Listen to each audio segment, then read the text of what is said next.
Olá, tudo bem, professores, gestores, diretores? Meu nome é Carla, sou secretária adjunta de Estado de Educação e hoje nós vamos ter uma conversa que iniciamos agora, dando continuidade à etapa de formação continuada, iniciada em abril. Nós hoje vamos conversar sobre o currículo do território catarinense com base na BNCC, a Base Nacional Comum Curricular. Mas, em específico, sobre todo o processo de caminhada que a BNCC iniciou no ano de 2015 no nosso estado e a continuidade agora desse processo para que chegue até vocês em cada unidade e que a gente possa efetivamente tornar vivo o currículo do território catarinense. Muito bem. Iniciando a nossa apresentação, e para que todos tenham conhecimento e esclarecimento do que é efetivamente, o porquê nós falamos de currículo.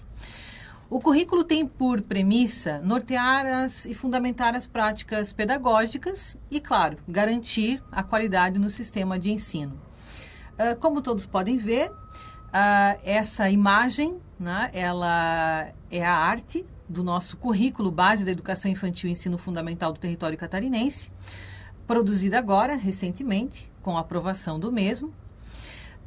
Esse currículo do território catarinense, claro que todos já conhecem e todos tiveram acesso à proposta curricular de Santa Catarina, que foi atualizada em 2014, que foi o último documento feito em máxima, né, com a colaboração democrática e participação de praticamente todos os docentes do nosso estado.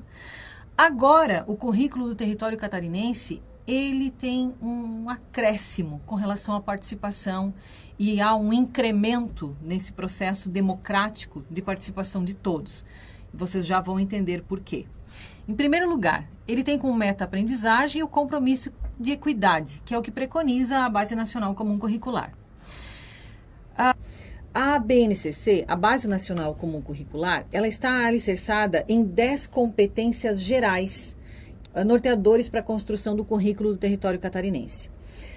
Dentre estas competências, nós temos o conhecimento, o pensamento crítico, o repertório cultural, comunicação, cultura digital, trabalho e projeto de vida, argumentação, autoconhecimento e autocuidado, empatia e cooperação, responsabilidade e cidadania. Bem, para muitos essas competências parecem não ser novidade, porque muitos destes temas já são trabalhados no dia a dia e em sala de aula, e inclusive já estão presentes nesse cotidiano escolar. Mas o princípio, né, maior do cuidado com essas competências são em tornar muito mais equilibrado e com uma distância muito menor entre aquele conhecimento trabalhado e todo o trabalho realizado na rede municipal e na rede estadual de ensino. Bem, de uma forma muito rápida e resumida, o que é efetivamente a Base Nacional Comum Curricular? Vejam, pela imagem. Número 1, é um documento que define aprendizagens essenciais. Número 2, ela é uma referência nacional e obrigatória para a formulação dos currículos. E número 3, ela soma-se a esses propósitos de formação humana integral, sociedade justa, democrática e inclusiva. Agora, voltando, quando nós falamos de uma referência nacional e obrigatória, existe uma normativa que já está estabelecida, e isso pela federação, em que todos os municípios já deveriam, e já adotaram, muitos deles já aderiram, à Base Nacional Comum Curricular e já atualizaram boa parte de seus documentos, seus currículos. Nós tivemos um pequeno atraso, né? E quando nós falamos em pequeno atraso, iniciamos nosso processo de gestão no início de 2019 e nos comprometemos em dar continuidade a um processo que já havia sido começado e que houve, infelizmente, um entrave burocrático no último ano e também porque nós prezamos que a participação deveria ser coletiva entre todos, em que docentes, gestores, diretores, comunidade civil, que pudessem estar presentes e pudessem discutir com a gente o currículo. E, claro que para isso precisaríamos envidar esforços para que todos participassem seja em forma de seminário, seja por webconferência, mas que essa participação fosse da mesma forma que aconteceu no processo de elaboração da BNCC no país. Percebam, a primeira versão da Base Nacional Comum Curricular, ela aconteceu lá em outubro de 2015, quando 12 milhões de contribuições online foram compiladas para gerar posteriormente uma segunda versão, que foi em 2016, a partir de 27 seminários estaduais.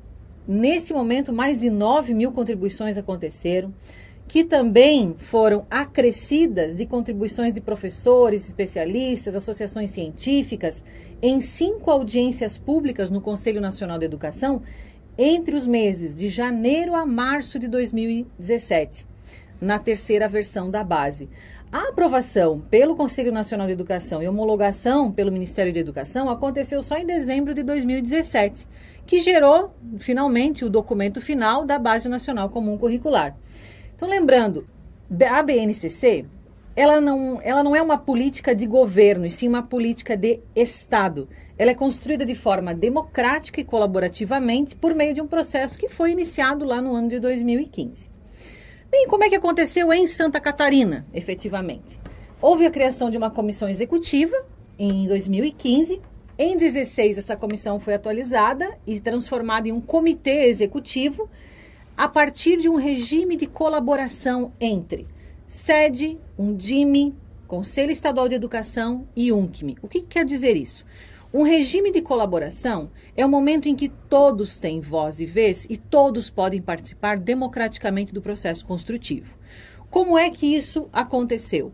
Foram realizados encontros, tanto presenciais a partir de consultas públicas e formações que geraram um documento preliminar do nosso currículo do território e foi entregue ao Conselho Estadual de Educação, que é o nosso órgão regulador e normatizador, em dezembro de 2018. Quando chegamos, em 2019, nós retomamos o processo. Havia uma previsão de seminários anteriores que não foi possível realizarmos no ano passado. Portanto, iniciamos 2019, no mês de abril, com o primeiro seminário para a finalização, ou seja, sistematização, compilação e finalização do documento do currículo do território catarinense, com a presença de mais de 550 professores reunidos nesta imagem que todos podem ver, num processo de ciclo de seminários para a construção do currículo base da educação infantil e ensino fundamental do território catarinense. Observem que nós temos uma participação massiva, né, de todos os membros. Essa equipe realmente ela não mediu esforços para que esse seminário acontecesse e aconteceu de uma forma, percebam agora pelas imagens, de todos, né, participando, todos num processo muito, e pode-se dizer, de efetiva imersão e concentração para a finalização desse documento. O que é, né, efetivamente essa união de forças? Nada mais é, percebam pelas imagens, né? Mas ela assegura de forma democrática que todos esses atores comprometidos com a educação sejam partícipes na consolidação desse currículo. Observem que nós temos mais um membro que começou a fazer parte do grupo esse ano, que é a FECAM. Entendemos por bem que essa união de forças tornaria-se ainda melhor com a participação, pois o nosso estado, diferente das outras 26 unidades da federação no Brasil, não tem associações municipais. E nós temos esse diferencial. Portanto, quando falamos em currículo, nós não podemos falar de currículo sem deixar de destacar as características únicas que o nosso estado tem. Portanto, esse currículo foi entregue oficialmente ao Conselho Estadual de Educação em uma sessão plenária no dia 28/5. Esse documento teve um prazo para que o Conselho e toda a sua comissão pudesse fazer a análise, ok? Na sequência, né, em um tempo recorde, e nós tivemos a aprovação do currículo por unanimidade pelo Conselho no dia 17/6. Imediatamente após essa data, nós iniciamos um processo de formação, que é a sequência do ciclo de seminários, do segundo seminário, que aconteceu entre os dias 24, 25 e 26, agora de junho, no mês de junho. Esse processo, ele iniciou uma imersão para, além de conhecer o currículo, conhecer como um todo esse documento, mas também a vivência e a experiência deste, para que eu possa trabalhá-lo em sala de aula.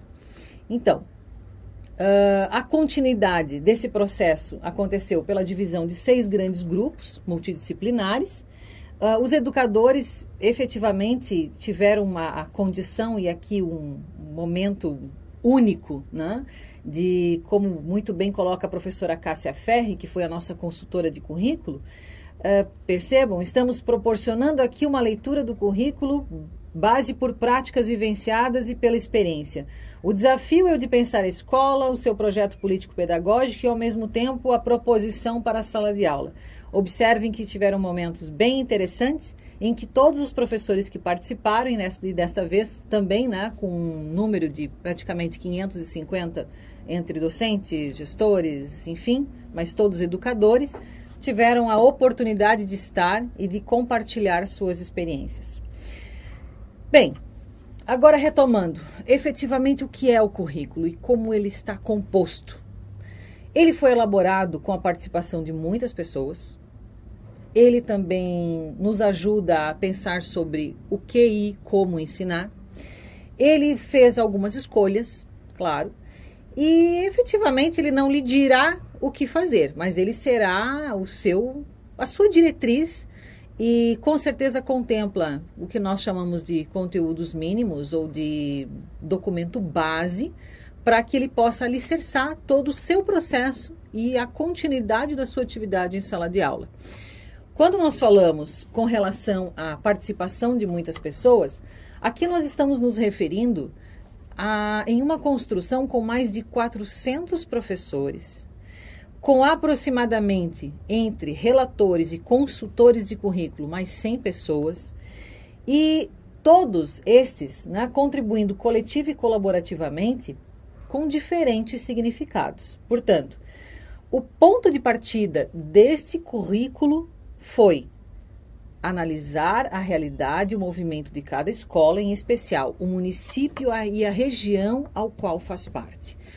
Uma das questões que nós priorizamos quando nós falamos em currículo do território catarinense, nós já temos excelentes materiais produzidos no estado e jamais, em nenhum momento, nós posicionamos que esses materiais, a partir de agora, devem ser desperdiçados. Muito pelo contrário, eles não só estão e são referenciados no currículo base, como eles também continuarão a fazer parte do nosso arsenal e de toda a nossa base fundamental para o trabalho, porque vocês vão perceber, à medida em que manusearem esse documento, em que estará vivo e presente o tempo todo muitas das práticas que já aconteciam, mas acrescidos de muitas outras coisas que agora tornaram o currículo ainda mais agradável e um elemento que vai com certeza fazer parte desse dia a dia de uma forma muito prazerosa em sala de aula.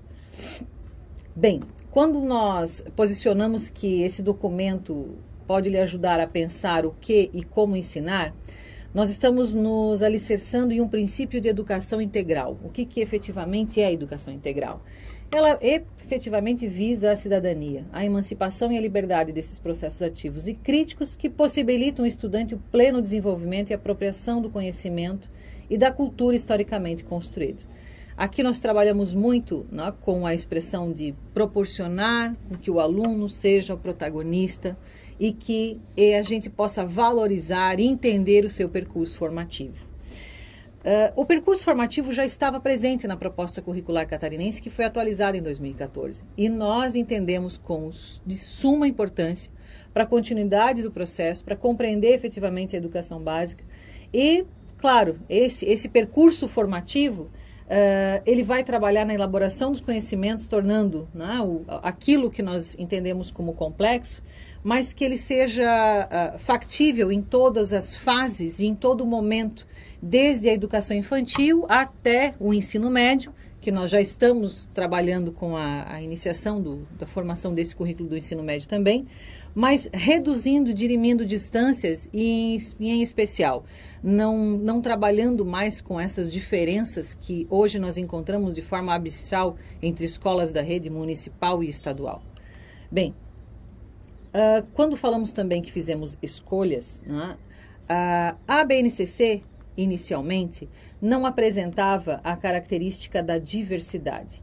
E nós entendemos por bem que, sim, a diversidade tem que estar presente. E quando nós nos referimos à diversidade, nós estamos contemplando a educação do campo, a educação quilombola, a educação indígena, a educação ambiental, a educação de jovens e adultos, e a educação especial. Além disso, outra característica que o nosso currículo hoje apresenta e que foi homologado recentemente pelo Ministério de Educação são os temas contemporâneos transversais.